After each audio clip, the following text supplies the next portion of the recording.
Hello మామ, అందరికీ నమస్తే. ఈరోజు నా వైఫ్ నా కోసం పానీపూరి చేసి పెట్టింది. టేస్ట్ మాత్రం వేరే లెవెల్లో ఉండింది. ఈ పొద్దు ఈ రెసిపీని మీకు అందరికీ షేర్ చేస్తున్నా. మీరు కనుక ఈ రెసిపీని ఇంట్లో ట్రై చేస్తే తప్పకుండా మళ్ళీ మళ్ళీ ఇంట్లో పానీపూరిని చేసుకొని తినాలనిపిస్తుంది మీకు. ఇప్పుడు రెసిపీని స్టార్ట్ చేసేద్దాం. ముందుగా ఒక బౌల్ తీసుకొని అందులోకి 100 నుంచి 150 గ్రాములు ఎండి బఠానీల్ని 4 నుంచి 5 అవర్లు నానబెట్టుకోవాలి.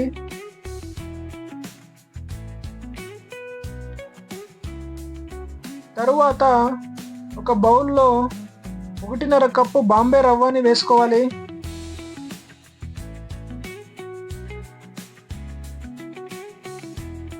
తరువాత అరకప్పు గోధుమ పిండి, తగినంత ఉప్పు, చిటికెడంత కుకింగ్ సోడా. తరువాత ఇందులోకి కావాల్సినన్ని నీళ్లు వేసుకొని చపాతీ పిండిని కలిపినట్టు బాగా కలుపుకోవాలి. ఇప్పుడు ఈ కలుపుకున్న పిండి మీద ఒక తడి బట్టని వేసుకోవాలి.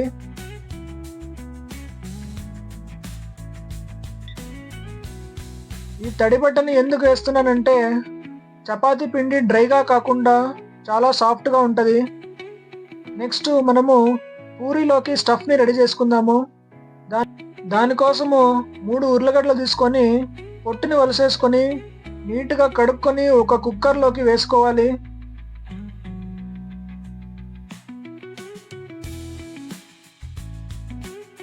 తరువాత ముందుగా నానబెట్టుకున్న బఠానీలను కూడా అందులో వేసుకోవాలి.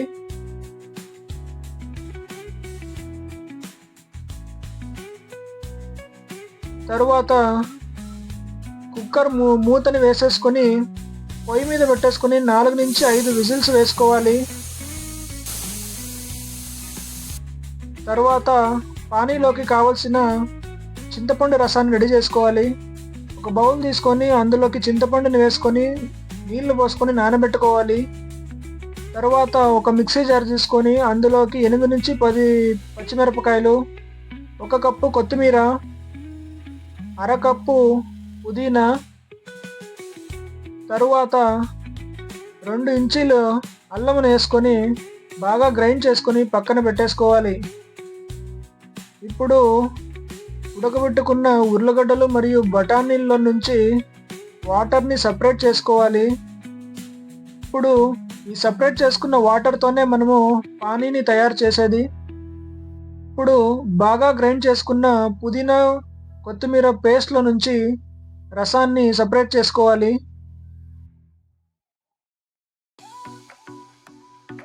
తరువాత నానబెట్టుకున్న చింతపండు రసాన్ని ఇందులో వేసుకోవాలి. తర్వాత ఇందులోకి తగినంత ఉప్పు, 1 tablespoon chaat masala, 1 tablespoon జీలకర్ర పొడి వేసుకొని బాగా కలుపుకోవాలి. తర్వాత ఇందులోకి అర నిమ్మపండు రసాన్ని పిండుకుంటే సూపర్ స్పైసీ పానీ రెడీ అవుతుంది. ఇప్పుడు మనము ఇందాకే ఉడకబెట్టుకున్న బఠానీలు మరియు ఉర్లగడ్డల్ని స్మాష్ చేసుకోవాలి.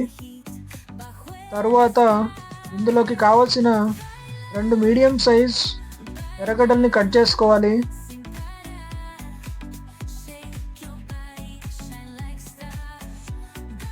తరువాత కొంచెం కొత్తిమీర. ఇప్పుడు ఇందులోకి కొంచెం కొత్తిమీర వేసుకోవాలి. 1 tablespoon chaat masala, 1 tablespoon మిరియాల పొడి, 1 టేబుల్ స్పూన్ ధనియాల పొడి మరియు 1 టేబుల్ స్పూన్ కారం పొడిని వేసుకోవాలి. అలాగే తగినంత ఉప్పుని కూడా వేసుకుంటున్నా. ఇవన్నిటిని బాగా కలుపుకోవాలి. ఇప్పుడు ఇందులోకి ఇందాక కట్ చేసి పెట్టుకున్న ఎర్రగడ్డలను కూడా వేసుకుంటున్నాను. ఇప్పుడు దీన్ని బాగా కలుపుకుంటే పూరీలోకి కావాల్సిన స్టఫ్ రెడీ అయిపోతుంది. ఇప్పుడు మనము పూరీలు ఎలా చేయాలో చూద్దాము. ఈ పిండిని 3-4 సార్లు బాగా మాలిష్ చేసుకొని పెద్ద పెద్ద ఉండలుగా చేసుకోవాలి. తరువాత దీన్ని చపాతీని రుద్దినట్టు బాగా రుద్దుకోవాలి. ఎంత పలచట్టగా రుద్దుకుంటే అంత బాగుంటాయి పూరీలు. తర్వాత మీ ఇంట్లో ఏదైనా చిన్న బౌల్ ఉంటే దాన్ని తీసుకొని ఇట్లా రౌండ్ షేప్స్లో కట్ చేసుకోండి. మిగతా భాగాన్ని ఇలా తీసేసుకోవాలి.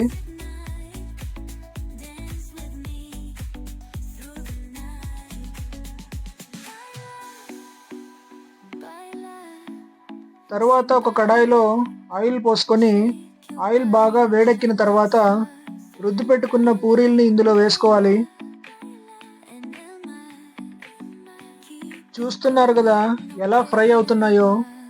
ఇలా గోల్డెన్ బ్రౌన్ అయిన తర్వాత తీసి ఒక ప్లేట్లో వేసుకోవాలి.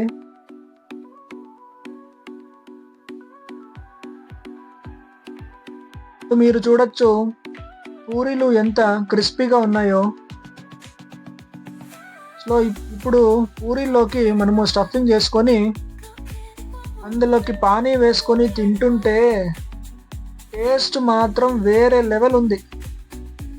బయటకు వెళ్ళి డబ్బులు ఖర్చు పెట్టి అన్హెల్దీ పానీపూరి తినే కంటే ఇలా ఇంట్లోనే పానీపూరి చేసుకుని తింటే సాటిస్ఫాక్షన్ మాత్రం మస్త్ ఉంటుంది. ఈ వీడియో మీకు ఇష్టమైతే ఒక లైక్ మరియు నా ఛానల్ని సబ్స్క్రైబ్ చేసుకోవడం మర్చిపోకండి. ఎందుకంటే ఇది నా ఫస్ట్ యూట్యూబ్ వీడియో.